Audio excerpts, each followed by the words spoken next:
पवित्र करने वाली गंगा जी थी।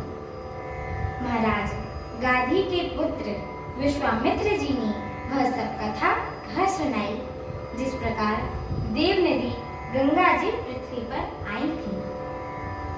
तब प्रभु ने गंगा जी में ऋषियों सहित स्नान किया। ब्राह्मणों ने भांति भांति की दान पाए। फिर मुनि वृंद के साथ वे प्रसन्न होकर चले और शीघ्र ही जनकपुर के निकट पहुंच गए। श्री राम जी ने जब जनकपुर की शोभा देखी तब वे छोटे भाई लक्ष्मण से अत्यंत हर्षित हो गए।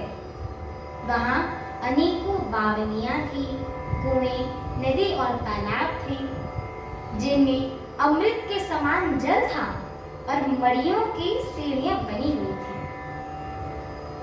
मकरंद रस से मतवाले होकर भौरे सुंदर गुंजार कर रहे थे। रंग बिरंगी बहुत सी पक्षी मधुर शब्द कर रहे थे। रंग रंग के कमल खिले हुए थे। सदा सब ऋतुओं में सुख देने वाला शीतल मंद सुगंध पवन बह रहा था। पुष्प वाटिका यानी फुलवारी, बाग और वन जिसमें बहुत से पक्षियों का निवास था, फूलते फलते और सुंदर पत्तों से लदे हुए नगर के चारों ओर सुशोभित है।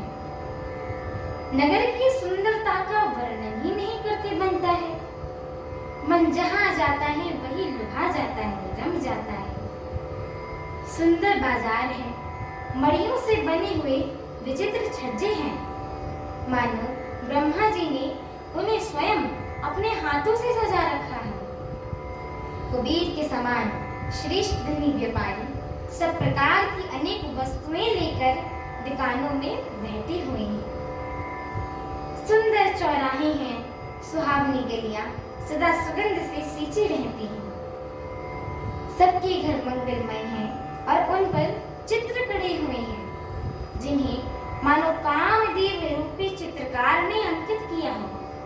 नगर के सभी स्त्री पुरुष सुंदर पवित्र साधु स्वभाव वाले हैं, धर्मात्मा ज्ञानी और गुणवान हैं। जहाँ जनक जी का अत्यंत अनुपम सुंदर निवास स्थान महल है, वहाँ के विलास ऐश्वर्य को देखकर तो देवता भी थकित हो जाते हैं।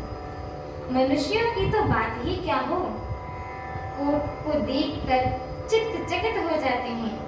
ऐसा मालूम होता है मानो उसने समस्त लोगों की शोभा का घेर रखा है। उज्जवल महलों में अनेक प्रकार के सुंदर रीति से बने हुए मणि जड़ित सोने के जरी के पर्दे लगे हुए हैं। सीता जी के रहने का सुंदर महल की शोभा का वर्णन कैसे किया जा सकता है।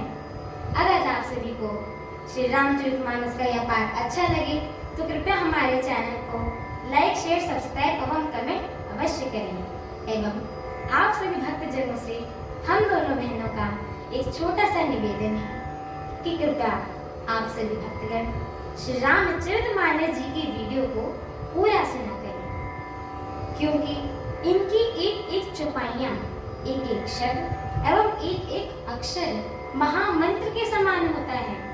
एवं जो भी नर नारी इनको गाते हैं, सुनते हैं, उनके जन्म जन्मांतर के सारे पाप नष्ट हो जाते हैं। इसीलिए एक बार बोलिए सियावर रामचंद्र की जय हो, माता जानकी की जय हो, लक्ष्मण भैया की जय हो, पवन सुत हनुमान की जय हो, जय श्री राम। जय श्री राम।